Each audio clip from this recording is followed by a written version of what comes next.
Thank you, John.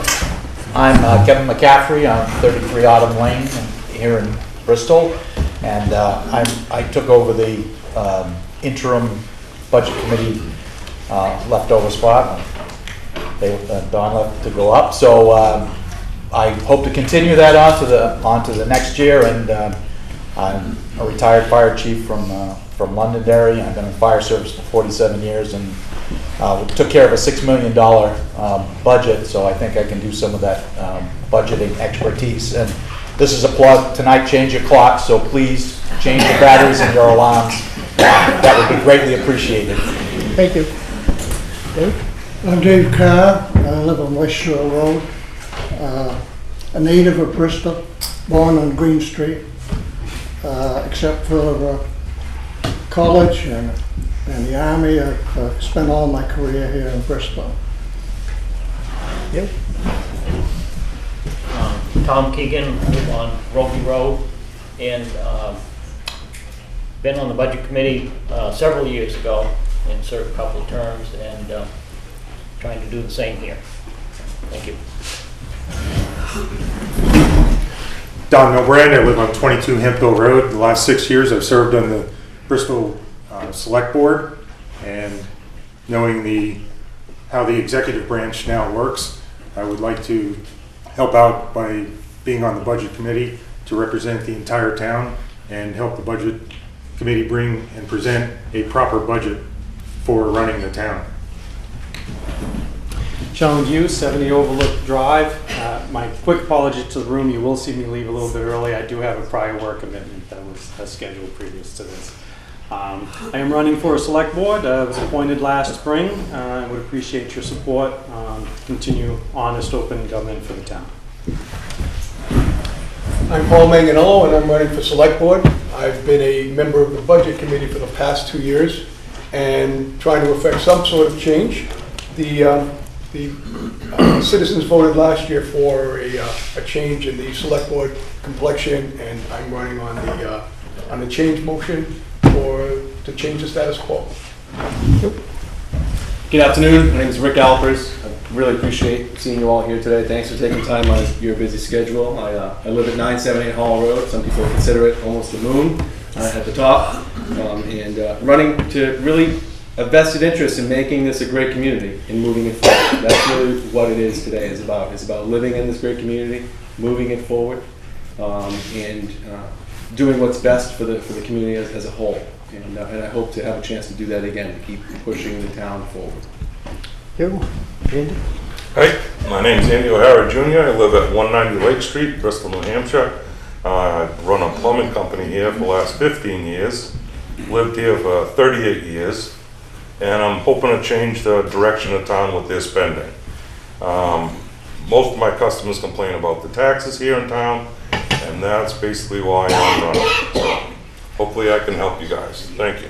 Thank you. Now, a notice of interest. Yeah. I'm sorry. Shirley, go ahead. All right, Shirley Yorks. I'm running for the 2-year seat for the trustees. I've been a trustee off and on for 10 years. I've belonged to the Friends of the Library probably for 14 years. I've been on the building committee, the steering committee. I've been very interested in the library, and it's finally come to getting done. Took a lot of work and effort, and I really appreciate everything that the town and the trustees have done, and I would like to continue to serve with the library. Thank you. Thank you. Rayma? You got Rayma? Yeah. Rayma Simpson, Town Clerk Tax Collector. I've worked for the Town of Bristol for almost 19 years. On April Fool's Day, it'll be 19 years. I've been Town Clerk Tax Collector for the past 8 years, and I thoroughly enjoy it, and would like to stay in that position. Thank you. Thanks. Lucille? Lucille Keegan. I'm on the trustees of the library here. I'd like to continue serving the library. Thank you. Now, have I forgotten anybody? Anybody have a card that hides? Yes. Marilyn Buckland, and I'm running for supervisor of the checklist for a 6-year term that was vacated by Sue Martin. and I appreciate your vote. Thank you. Thank you. Any other candidates that need to identify themselves? Well, I think we're all set. All right, now, I want you to look towards the rear, and you'll see a pretty young lady up there who will, from time to time, oh, you will! Somebody told me I should be closer. All right. Well, somebody off to my left, if you see her waving a sign, that's not for me, that's for you to collect your thoughts and then your speech in a short time period. So that's a rule of the game. All right, are we ready to go? All right, I want to address the first question. And I'm going to ask the candidates who are selectmen candidates to answer this question, and we'll start with Andy and go around to all of the candidates. Describe the qualities of a good, in quotes, select person. Qualities of a good select person, I would say somebody that's going to work with the community. Spend a lot of time researching stuff rather than just tax and spend, and look forward to the future of the community. Thank you, Andy. Rick? Sure, great question. You know, really three come to mind really quickly. One, have good ethics, right? You need to have great ethics to be a good selectman. One, be a great listener, right? Someone comes, has some thoughts for you on what you should do in the town, what we should do on a certain project, so be a good listener. Listen to the public, listen what the voters want to do. And lastly, be honest. And some of that ties in with being candid, because there are sometimes you just have to be candid and be honest about things and give honest feedback. I think it's incumbent upon that decision to have those really three qualities. My vision of a good select candidate would be someone who's transparent in all of their actions, as far as not dealing in half-truths and just making sure that the information that's out there is accurate and correct. Do your homework, come prepared to the select board meetings with the information that's going to be discussed that evening. Don't just be there and work it out at that moment. And have the best interests of the voters and the taxpayers at your heart. I would list a couple items. I would touch again on listening and keeping an open mind and open ear. And I would also touch on getting involved, get into the departments, see what's happening, and talk with the people, not only residents and taxpayers, but also people working in those departments, and see what the real issues are. Thank you. Next group are the budget committee members. And the question's very similar. Describe the qualities of a good budget committee member. We'll start with John. What I believe the budget committee should be doing, and every member on it should be doing, is representing the entire town as a whole, not any particular groups. And it's not their job just to cut. What the budget committee is doing is they're an oversight to make sure that the town is presented with a properly funded budget for the things that the town has voted on as services. To cut things, the legislative body should be the one that cuts things out of the budget. The budget committee properly funds what the legislative body has determined they wanted as a whole. I guess I'd base it on past experience, plus the experience of living through a whole fiscal year and seeing what cuts or what pluses you put into the budget have worked and not worked, and remembering that for the next year. Okay. Well, I think a good budget member is, first of all, that they do some research on the subjects that are before the committee, that they get the feel of the voters and taxpayers as to what their feelings are, and I think that would be the most important.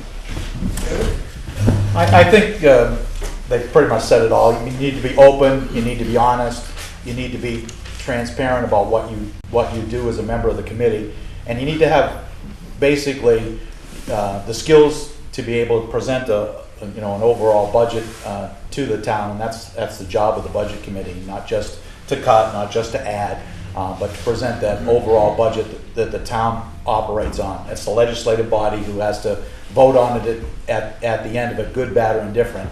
And you need to listen to all the people that are going to make that budget up from top to bottom, and especially the taxpayers. Thank you. There are a number of things that come to mind, but I think probably the most important things are that you have to remember that you're there to serve. It means that you need to attend meetings, you need to do the homework, you need to listen to both the serving departments, because they're a vendor to the town, if you will, and you need to listen to the townspeople as they tell you what they want to buy. It's important to get a balance between the services that the town wants, the town needs, the town desires, and the ability of the taxpayer to pay. Thank you. All right, at this point, I'm going to open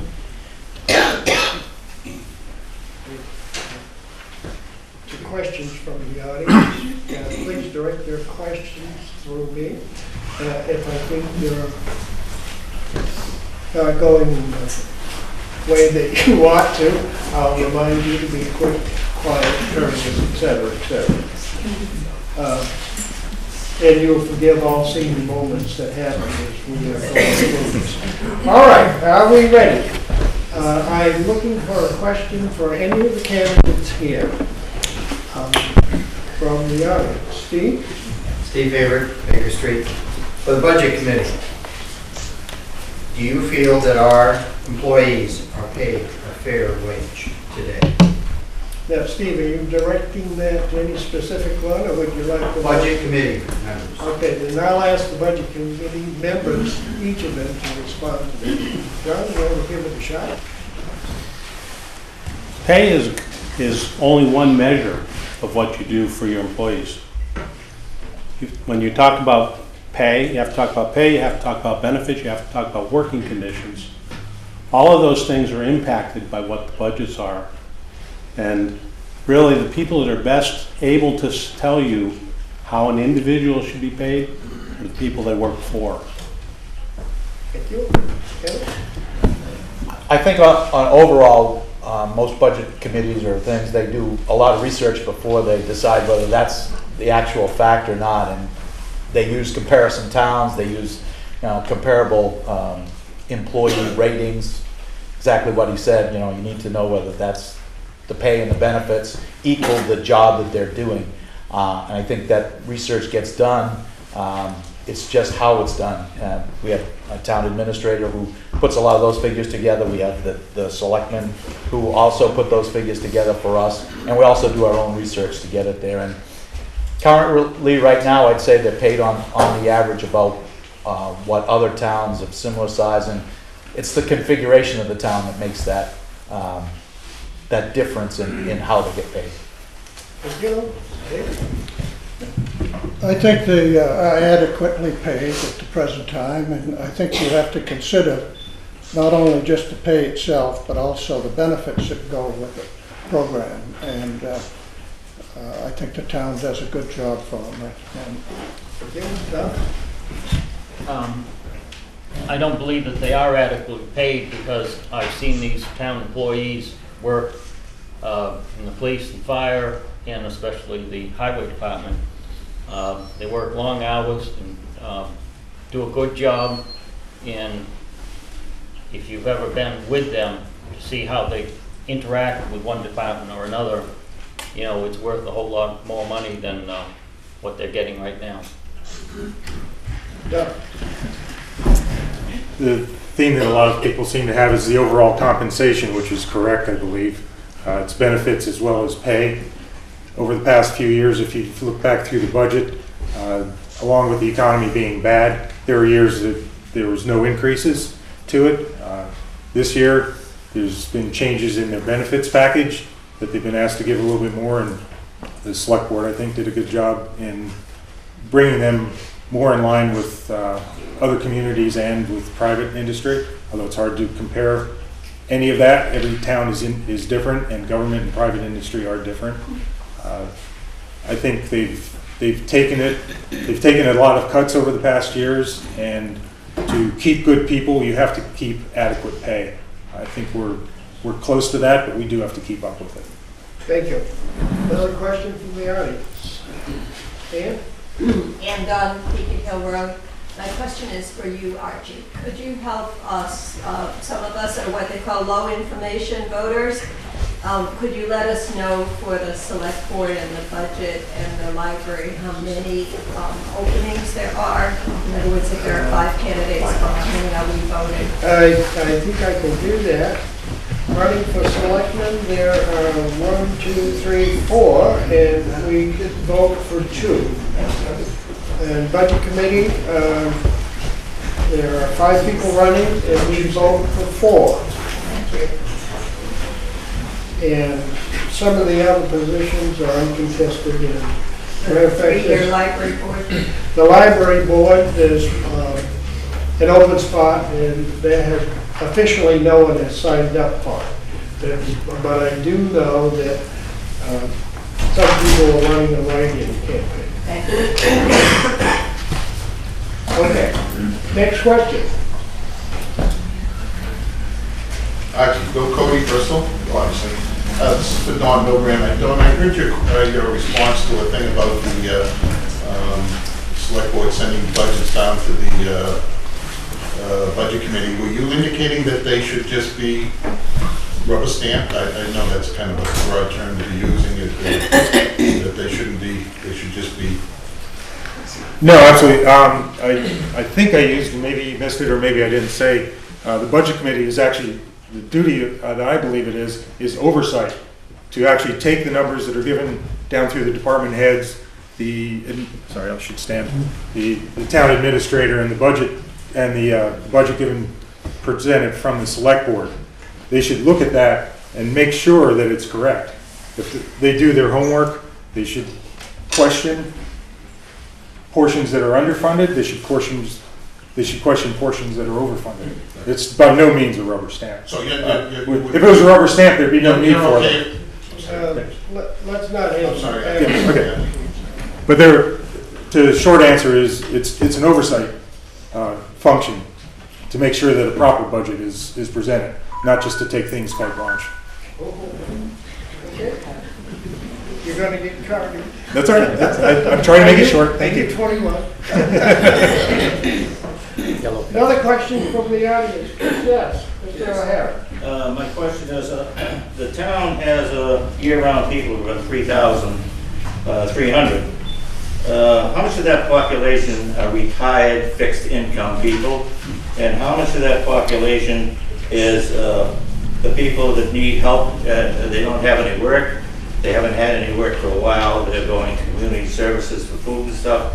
Is that filtered into your program? Mr. O'Hara, now that question is rather complex. Yeah. And I would ask to directing that question. Well, I'll direct it to Donald then.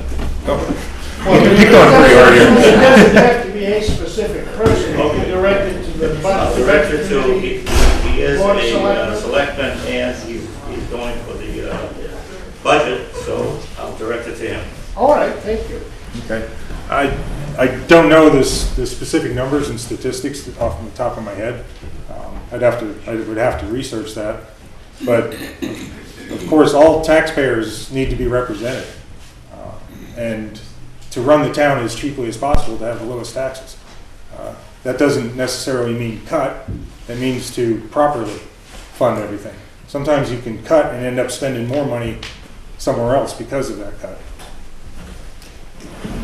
Okay. I have a question over there. In the white square there. My name is Nancy Dowling, and I'm Galahad. This past week, I received what I thought was an official communication from the town. I appreciated this. But then there were only 3 candidates' information in the letter. So I guess I'd like to ask one of those 3 candidates to respond. Is how did they get in it and the other candidates did not?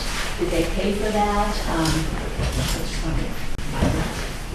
And you're directing that question to? One of the candidates who had their information in it, it would have been Paul Mangio, I can never say his name. Paul Manganello. Yes, because it was you and I think two of the other candidates. It was Kevin McCaffrey and Andy O'Hara. Well, for my part, we addressed 1,000 envelopes. We paid for 1,000 envelopes worth of addressing and addressed them by hand. We purchased $700 worth of postage stamps. And it was our intent to put that flyer out to meet the candidates as we've done in the previous 2 years. And in the past year, we put a flyer in there for those candidates that supported that at our own personal expense. We're not any paid political activist group. Yes. Well, I'm on West Shore Road. This is for the select board members. Calculating the services and the staff that are required for each of the departments that we now serve. What will you as a select board member do to make sure that we're being efficient, that we're being consistent with other communities of a similar nature, basically those that have, as was pointed out earlier, a small population during the winter and a larger population in the summer.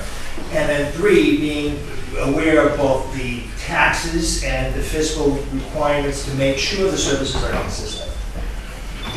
Well, if those questions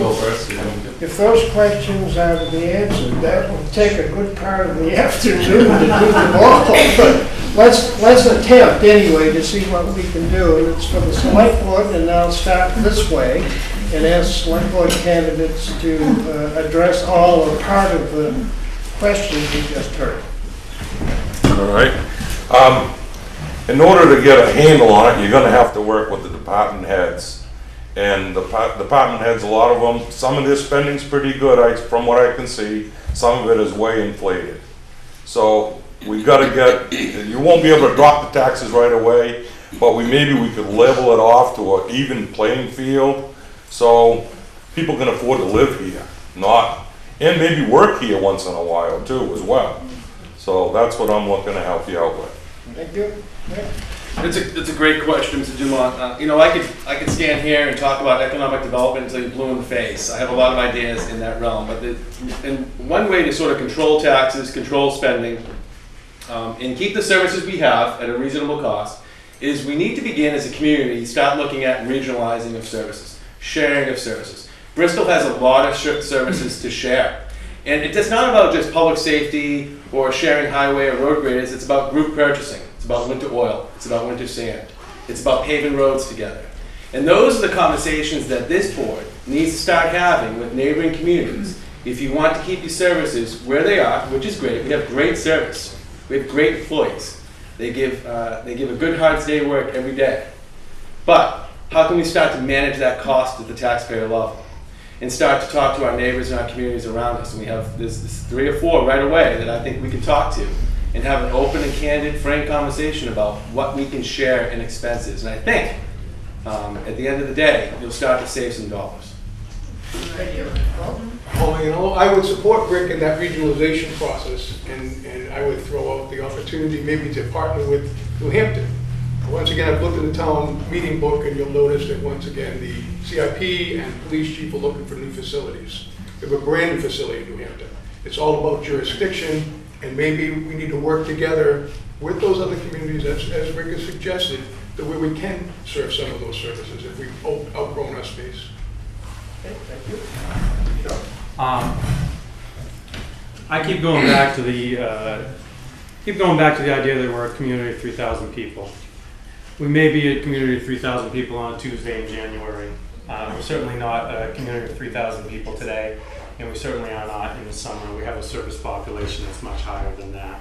I'm very interested in finding efficiencies, as everybody's talked about. I'll be frank, if you're looking for someone to cut the police department in half and bring the fire department back to a call service, I'm not your man. I am interested very much in finding efficiencies and savings where possible, but supporting town services at the level that people have agreed to have become accustomed to and have supported over the years. Thank you. No question. Sorry. Yes. I'm Helga Stan, live on Summer Street in Bristol, and I've been listening to the candidates talking about, the services that are needed for the town, and that we need to cut in the right places, but we still want services. And my point and my question, but I think I need to frame it a little bit, has to do with the Newfound Lake Region Association. Because the Newfound Lake Region Association, like so many of the other outside agencies, provide services to the town. They do it together with the other towns. And of course, the main goal is to protect the pristine quality of Newfound Lake. And I think that you all know that would agree that is a big draw for tourism and the business around the town, and it's the only one of the 5 big lakes that still has no milfoil. So the town of Bristol, just like the other towns around the lake, have had a tradition of giving some money, some financial support to the Newfound Lake Region Association, and then the NLRA takes that money and leverages it. So it brings the power of leveraging. And I'd like to point out the Lake Coast program, for example. I just looked at a grant request we're putting in for the Lake Coast. It costs about $7,000 to fund, people to be at the lake, at the ramp, inspect boats, make sure we don't get milfoil introduced. And then with town support, like $4,000, we can add another $3,000, so it's a good deal for everyone. My question is, if elected, would you be in favor of continuing financial support for the NLRA as the other lake towns do? And you would like... And I would like to address it to the new candidates. For select board? Yeah, maybe And for budget both. committee as well? Yeah, some All are right. a little confused because Start. I'm on one and then on the other. The question is, would you support? And I think I heard Would you support continued funding, financial support for the NLRA? We're not talking about the money, it was $1,500 the last few years. With respect to specifically to the NLRA, I would need to look farther into exactly how the town of Bristol benefits from it. I recognize that it does, but we need to fund it in accordance with how it benefits us.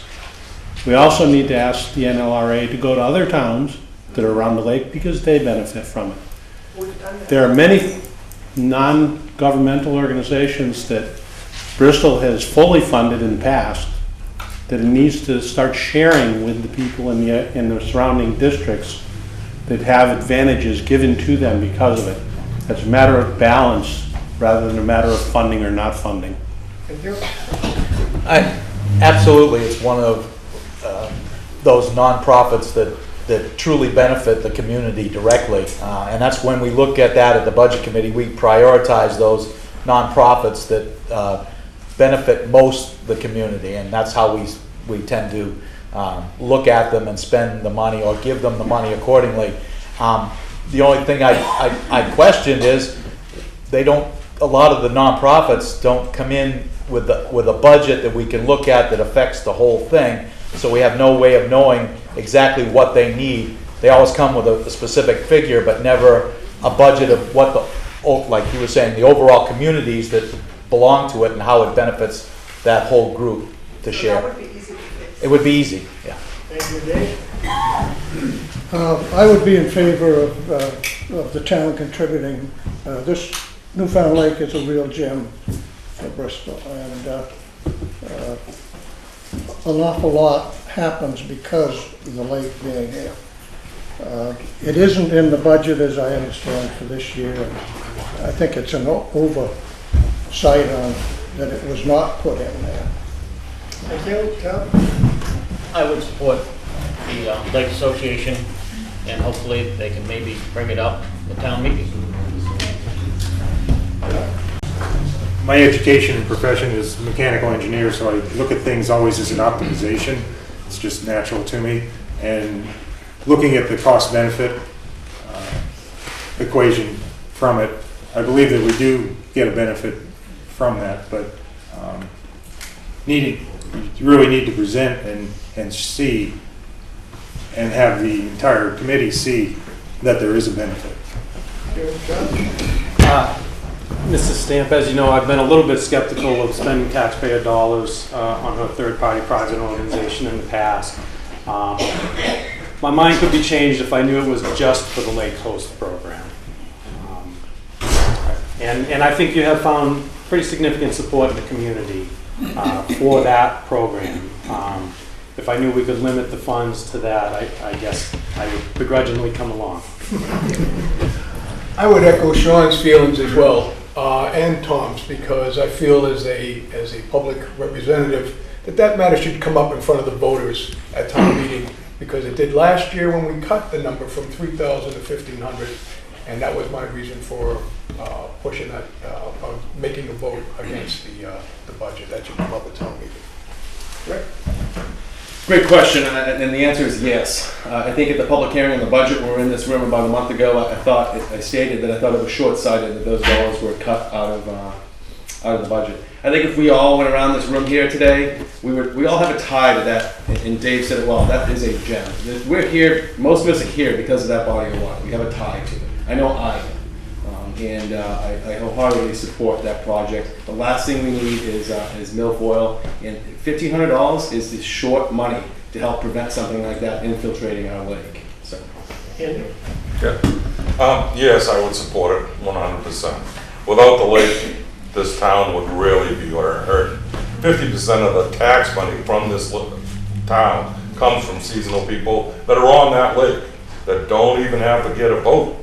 So, yeah, I would support keeping the lake clean and keeping it pristine. Thank you. Thank you.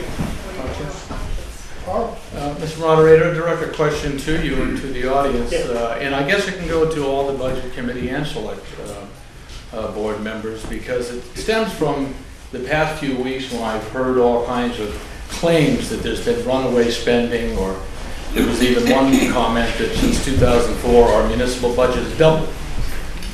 Surprised by that, I went to the town report, which everybody can read, and I discovered that actually the town budget is averaged during that period about $5.5 million.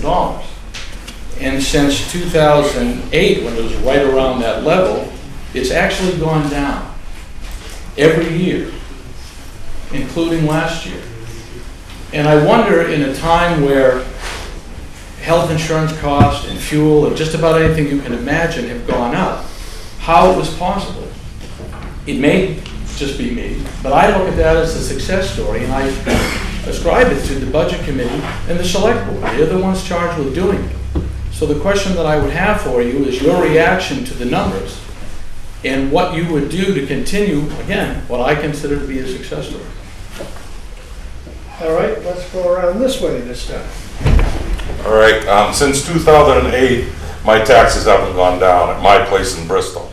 So I don't understand. The municipal budget, I guess I was referring to. Oh, okay. The taxes are a function of four things. Right. The municipal budget in town only being one of them. And I know so that's specifically I was referencing, not the state, the county, or the school budget. The actual municipal town budget has gone down. The select board and the budget committee have direct responsibility and input on your municipal budget. There's not anything they can do about the county, state, or school budget. So that was my question. It's basically based on the numbers right from our town report of what the legislative body has approved every year since 2004. So it's gone down. The taxes, everything's gone down. Your taxes are a function of a number of things, but the budget itself, the things that we've all stood up and approved, that's been brought forward by the select board and the budget committee, have gone down. Paul, would you rephrase your question once again so we can... Yeah, based on if you think, in fact, that is, I don't think it's a magic trick in how you could reduce in a budget in today's economic climate.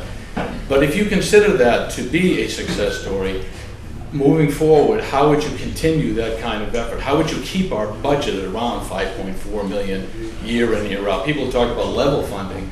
we've actually reduced the funding of, again, not any other budget, I'm talking about just The town budget you know. would have to work with the department heads and really get a handle on their spending, I think, in order to keep it at a level playing field.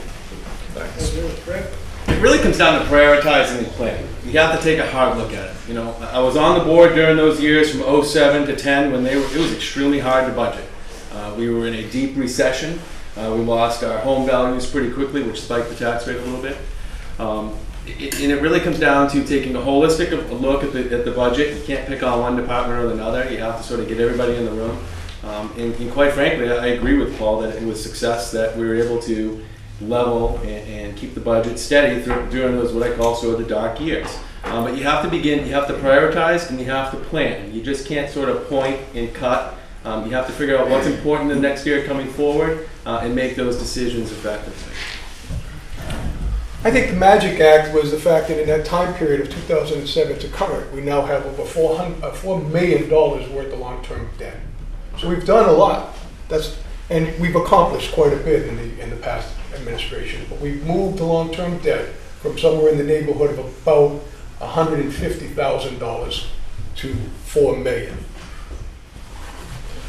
I would echo a little bit of what Paul and others have said, but I would also go so far as to say, as the voters of the town, by and large, supported responsible spending, responsible budgeting, and responsible planning. That's what I could say. Thank you. My apologies. I do have to cry. Thank you for Thank you. Sorry. This is almost a softball question thrown at me from Paul. My intent. The reason I want to run for budget committee is to continue a trend that I've seen over the last 6 years. 6 years ago, there was an adversarial relationship between the select board and the budget committee where they were fighting with each other. One felt they had to outrun the other and do things like that. Over the past years, especially over the last 3 years, the department heads and the town administrator and the select board have been working to not overinflate the budget that they know is going to get cut down through the line. They've been working to realistically budget things. And that's the trend that I'd like to see into the future, because that's the way you keep it level funded. That's the way you keep your taxes at the minimum. Thank you. I guess for keeping it, running about the same, this municipal budget, we have to thank the department heads and everybody that works in the town office. And again, it kind of reflects what I had said before about we might compensate our employees a little bit more, but this is where it comes out, where we save money, and a whole lot of money. And Archie, I have to leave too. Yes. Thank you for coming. I think it's interesting that the town meetings over the past few years that I've been to,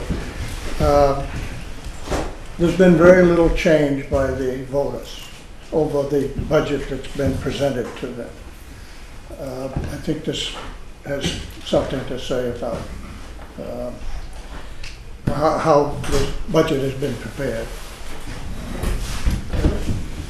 I think that's a great question to do, that the fact that, and I don't think it's a magic act at all. It just happens, and it happens from responsible budgeting to maintain the services that the selectmen decide, and they're the policymakers. They decide what services basically, and then the townspeople get to vote at it at the end.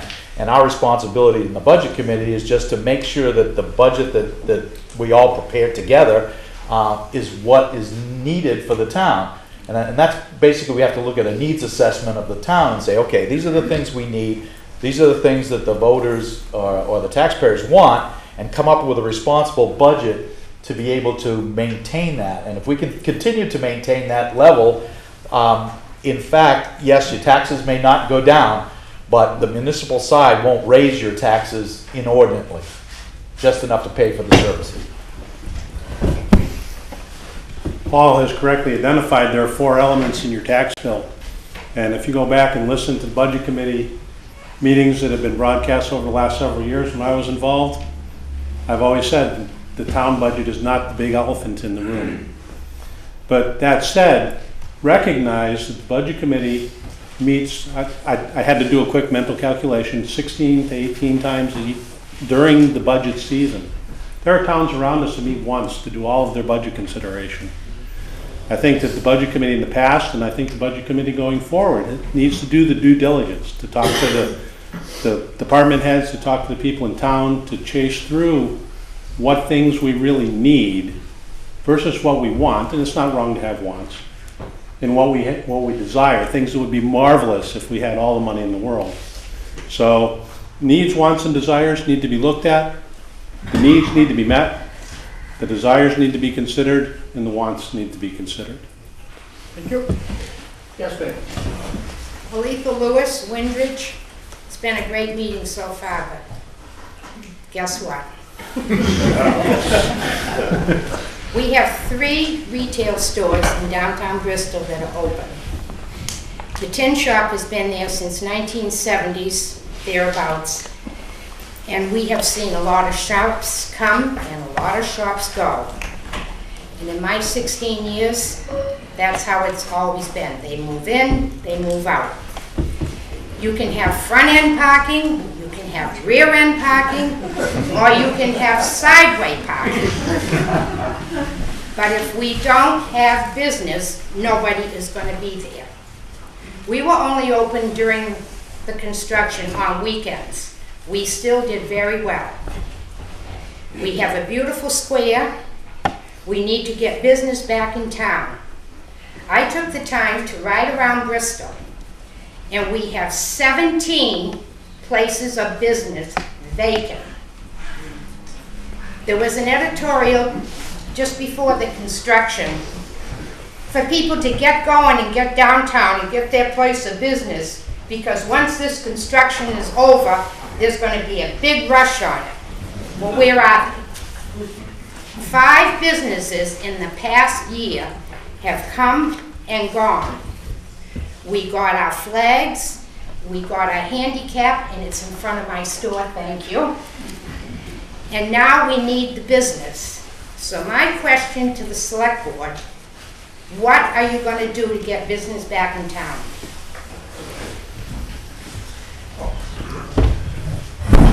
I called the downtown project Field of Dreams approach. If you build it, they will come. Well, we built it.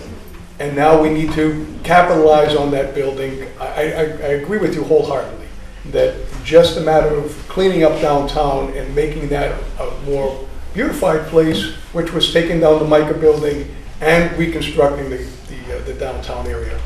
But the fact of the matter is, the businesses in Bristol, and Mort Cavis told me this years ago when I first purchased my house up on the lake, it's seasonal, it's like the tin shop. There's 8 to 12 weeks worth of real selling time anywhere in this state, anywhere in this town. We need to somehow expand that economic growth to collaborate with other businesses. The new boat shop is doing that by setting up his boat show down at the foot of the lake. There are other opportunities out there, the triathlon, the New Hampshire Marathon, and then we're trying to bring the Mooseman back here, or a triathlon. It's those type of collaborative efforts needs to reoccur. Thank you. Great question, Aletha. And there's no magic bullet to bring businesses to the downtown. I think that the project is great. The place looks great now. It was a rough few months getting to the project. But I think what has allowed me over the past year, being away from the board, I've been able to do some things that I wouldn't have been able to do if I was still on the board. One, part of a program called Leadership Plymouth out of the Chamber, where for 9 months, once a month, I get to visit different parts of the state and see things how they happen. One being that we focus an entire day on economic development. And there are a whole lot more resources that I saw out there that are available that I never thought was available prior to doing this sort of leadership session for the last 6 months now, and now it's in May. One being really working closely with DRED out of the state, working with Mike Bergeron and Bino Lamontagne from the North Country to ensure that we are positioning ourselves to attract businesses, in the right businesses. You sort of have to do a needs assessment. You used that earlier. We're not going to attract another mill or another manufacturing company, but the right businesses that fit in our community. Second, working with the County Economic Development Corporation, one being Mark Scarano, one being with the business incubator that just opened up a couple of months ago. Those resources will help funnel the town administrator and the board to bring the appropriate businesses to the town that, quite frankly, I didn't know a whole lot of those resources were available years ago. Sorry. Yeah, I've walked around town and looked at it, and I know what you mean about all the businesses leaving in town. They left their signs up, which look great, I guess, that's really super, but they've all gone. You want the people to come back here, you gotta get the taxes low enough to make them wanna come back, afford to come back. I mean, we can just keep spend, but the businesses aren't gonna come in like they say. They're only gonna be here 3, maybe 4 months if the weather's good, and they're gone. So, that's where I stand. Thank you. Yes, sir. This is, I guess, for selectmen and the budget. There's $775,000 in taxes that were not collected this past. So, we had to put another $40,000 in interest on that. Now, I had read something that somebody had put in the paper this past week about how wonderful things are in Bristol. That we shouldn't have to be worrying about a thing. 3 years ago, it was $550,000 not collected.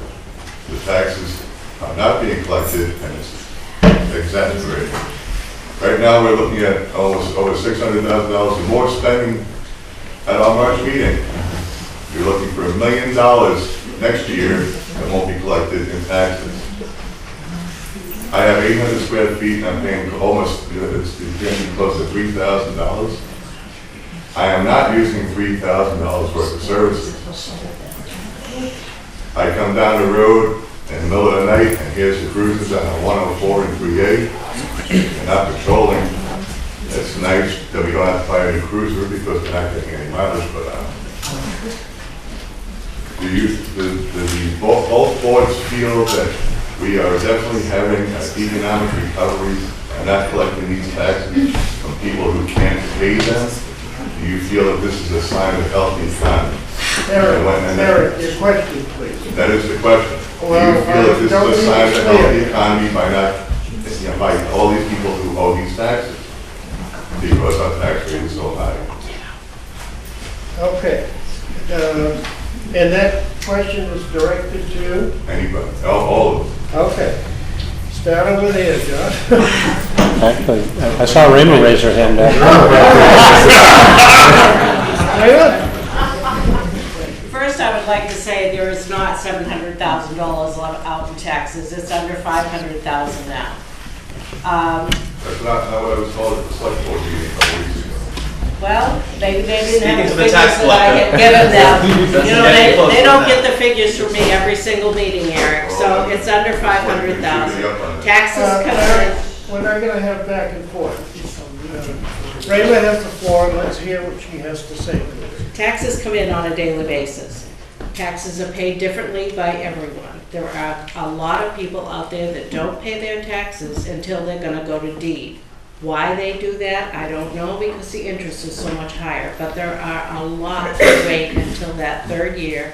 They call me up and say, when is it going to get deeded? And I'll pay it before then. And that's because that's the way they do things. That happens every single year with a large group of taxpayers. We have collected, I believe it is, in almost every single year, we've collected 99.8, 99.1, 98.7, 97.8. So we are so close to collecting almost 100% of taxes, I don't think it's really fair to say that people don't pay their taxes in Bristol and people have a really hard time paying their taxes. If someone has a problem with their taxes, they come in, they talk to me, I make a payment plan with them, I take it to the selectmen 99.9% of the time have approved it. So there hasn't been anyone that I can say in Bristol has really had a hard time, because they do come in and we make. Okay, thank you. Thank you. Thank you, I will Thank you. take another question. Yeah, I'm John Sellers, Brian Road. business, it's said that, you have to spend money to make money. And same thing with the town, you gotta spend money, but to save money. So I was just wondering to the select board that's up for election here, are they looking or willing to spend money, but also raise the money to spend the money for like maybe have one building that would house all the employees of the town, the fire, police, the town employees, and even the highway department, which then we have one building to maintain, all right, at that point, and then either sell or get rid of the other buildings at that point. All right, thank you. The select board. John and I are taking It's a great question, but I think it's backwards. And the reason why I think that question is backwards is we first have to grow the economy, and then we bring new infrastructure in place to support that new economy. Just building, once again, new facilities when we haven't grown the economy, don't build government first. You catch up with the government because you've got an economic plan in place that requires that kind of infrastructure. Thank you. Rick? It's a really interesting question and a great one at that. And I never thought of it that way, to be honest with you, where you would actually have one municipal complex. Like the town of Derry has a giant municipal complex. They have something very similar to that. But I do believe, and going on your theme, is that we need to take a hard look at our facilities. They're aging, they're failing, and we've band-aided them, and we're spending a lot of money on them year after year. One being, we really need to figure out, well, we have a plan for Old Town Hall, we need to finish it. We still have the Historical Society building, the old fire station. We have a fire station built in the 70s over here, and the Town Hall Police Department is falling apart rather quickly. So I think we need to plan, take a hard look at our facilities, and that's one of the options on the table. And? Yeah. To address your question about putting them all in one building, I see a lot of towns, Moulton Borough, New Hampton has done it now. That is a great way of doing it, because then you can handle it all in one area, and maybe the departments would actually work with one another then, and rather than work against each other. One invoice and this one for a detail or whatever. It doesn't, everybody works for the same time, so it should be in one building, you're right. Another question. Steve? Steve Baker Street. I'm listening to comments about reducing our taxes, but the one thing that was focused on by the Budget Committee this past year has been, of course, against the police department for overspending. Was there any consideration in that cutting or trying to cut when you don't realize or have realized that the police department is in jeopardy with legal standings of RSAs? Because if this is not addressed, of which I sat 2 solid years on a building committee to improve and get us out of a situation of child and adult type arresting separation, we could be sued in the future, which would be very costly. How are you going to address that, Select Board, for future spending, which we have to do sooner than later? Andy, go ahead. I'm not too familiar with that. I've heard of 3 or 4 lawsuits that are against the town, and I will have to look into it for you. Thank you.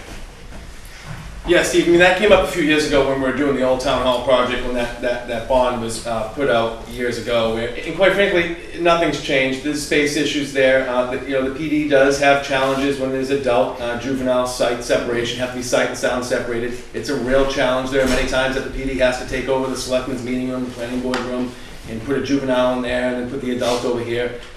They make do. Second, bringing arrestees into the facility is actually kind of a nightmare. You have to bring them down steps and over thresholds and down more steps. Those are challenges. But we have to get back to what I said earlier, which is taking a hard look at our facilities, what the gentleman brought up, and really just start to meet those challenges and plan for them. Because quite frankly, we've been talking about it for 8 years now. Nothing's been done. It's time to do something about it, put a plan in place. Right, I'm not familiar with the actual study, but I'll stand on my previous comment that we need to actually work on regionalization. If we start building more infrastructure in place, we'll just have the equivalent of the New Hampshire facility located in Bristol.